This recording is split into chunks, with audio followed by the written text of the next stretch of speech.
Welcome back. As I mentioned at the end of the last Let's Play episode, we maxed out our influence with Oku, so let's have a chat with him. You are a tenacious little creature. In the face of your hunger, most would show their bellies, but you push ahead. You remind me of a wolverine, standing your ground, perhaps without hope, against threats larger than you can comprehend. Alright, well, we can be nice about it and say, you know, others will be harmed unless I rid myself of this hunger. I felt much the same when I brought the last Spirit Eater into the barrow of my clan. Though it saddens me that one such as yourself would be the victim of this curse. For the sake of Rashomon, it is good that it is you bearing this burden. And I'm poking out his eye with my sword. Sometimes the locations of the characters during these conversations are less than optimal.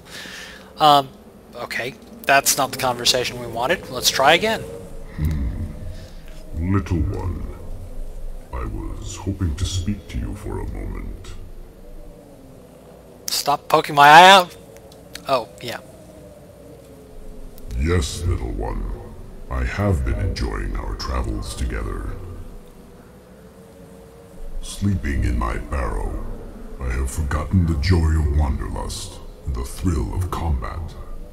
You've given me the chance to remember. More importantly, you've shown me that you are genuinely striving to end the hunger within you. And, it's gonna kill us, so we have some other interests other than, you know, trying to help the world here. At first, I was concerned that you would revel in the ability to destroy. Many Spirit Eaters have done just that, given into the hunger and embraced it.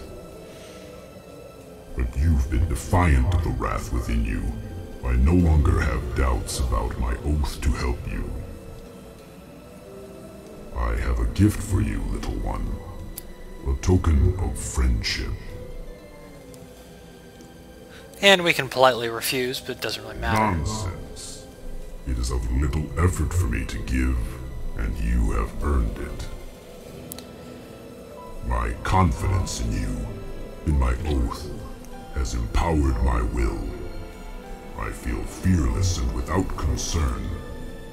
I want to share with you some of the strength you've given me. I am here to help you, to protect you.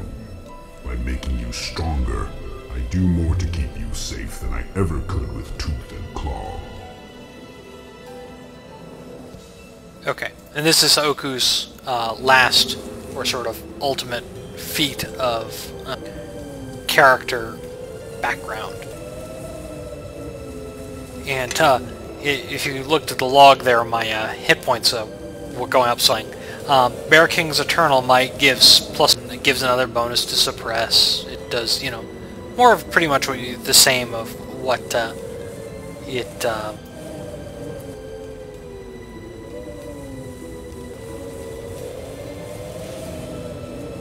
I mentioned this before, but those relationship feats don't just affect you; they also affect your companions. So Gan gets +4 charisma. Behind me.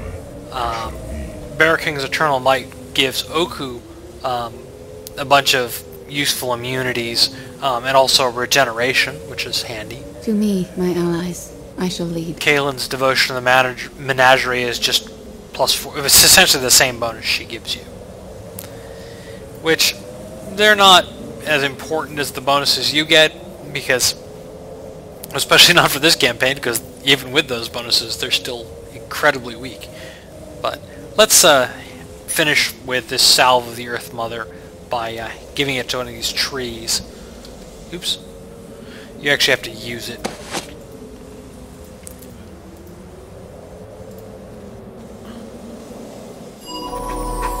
And we gained a level. And we, apparently, by doing that, we coaxed out all these Blightspawn treants. They're exactly the same as all the other Blightspawn treants we've been fighting, so I'm just going to kill them off screen. Since we gained that level, I could actually take this level as Spirit Shaman. I'm not going to, but I just want to show you what the level 9 Spirit Shaman spells are. and none of them are really all that important. Storm of Vengeance is the most important one. It essentially will stun enemies, in addition to doing some pretty trivial damage. Mostly it's useful for the stunning effect. The other one that I might consider using is Mass Drown, but the reality is that Mass Drown is fairly useless because the enemies that I want to reduce hit points of, as opposed to just killing them with direct damage, are mostly enemies with high hit points, and most enemies with high hit points have high fortitude saves, so it doesn't really work all that well. I'll pick it up eventually. I may never actually use it. There's a couple other summons and things here, but it's really not worth going through the motions of picking things up like that. So I'm just going to take my level as Eldritch Knight, which gives me a caster level in both Sorcerer and Spirit Shaman. As Eldritch Knight, I'm going to pick up my first rank of Automatic Still spell this level. It may be kind of a waste of time. I may not actually get high enough level in this campaign to get to a full, 0 to 9 on Automatic Still spell. The reason to use Automatic Still spell is that I can cast Iron Body and still have no spell failure, which gives a lot of useful immunities. With the Parry Out of the Last Witch giving me immunity to criticals, though, and there are not that many enemies in this campaign that use sneak attacks, it's not that important. And I guess I could pick up something else, but it's really, at this point, there's nothing that's begging to be taken. So I'm going to take this just because it's a standard epic level mage thing to do. Well, the forest had 3 problems: the invading frost giants, the blight, and the fire. We've dealt with 2 of the 3, now let's deal with the 3rd. This jar of condensed Orglash essences, as I mentioned before, can be used to cast on a weapon. It adds ice damage to the weapon.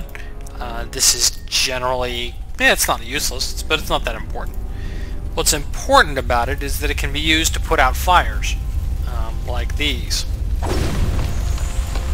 And, the Spirit of Fire complains that you're putting out his fires. And, let me just be straightforward. He's going to attack me when I'm done here, so I'm just going to cast a Spell Mantle. And, Flop the Hag will fight you too. Okay. We're gonna... I would normally open with an Avasculate, but he's got Concealment, like so many other things, so... Oh. He hasn't gone hostile yet. There he goes.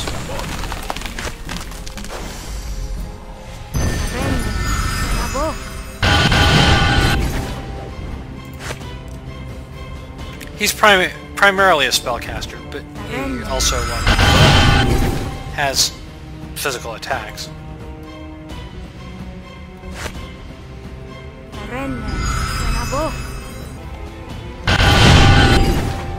Okay. And there he goes down. Now, there are 2 options here, and I'll actually show both of them. Now that he's near death, we can talk to him. And, you can either pour the Orglash extract onto the corpse, which gives you 3,000 XP and 1 point towards Lawful, which, it's quite a lot of XP, actually. The other option, if you want to, you can also use Devour Spirit on him, and you also get the 3,000 XP. Tasty. You get Spirit Energy, obviously, but you lose influence with Kaelin. You also get this item called the Shape of Fire Essence, and looking at the description, it just says, you can use it for crafting. Just to give you an example of what it does, I guess I have to take the weapon off before I can put it in the bag. Put my Scimitar of Mieliki in there with the Orglash, or sorry, not the Orglash, the Spirit Shape of Fire Essence. We can rename it. It gives you an option to rename it. And now it inflicts 66 fire damage. The 2d6 cold damage is from the Orglash Essences. And that's permanent. And because of the way the crafting system works, you'd actually want to use the other enchantments first, but That's an average of, what is, d6 is 3.5 damage, so additional like 20 damage to every attack. For comparison, you know, my greater missile storms are doing 20d6 damage, and that's only one of the enchantments you can put on that weapon. You could also put a 5d6 ice damage, a 5d6 acid damage, a 5d6 electric damage plus that, and then cast Greater Magic Weapon on it, and you would have a +5 weapon that did plus 21d6 elemental damage. This is why the crafting system in Mask of the Betrayer is just so out of control. Since the purpose of this playthrough is to be nice to our companions, I'm actually just going to use the Orglash essences and get my point of lawful and not annoy Kaelin. In general, that's probably a bad idea. It's a hard item to pass up, but I'm not going to hit things with my sword very much.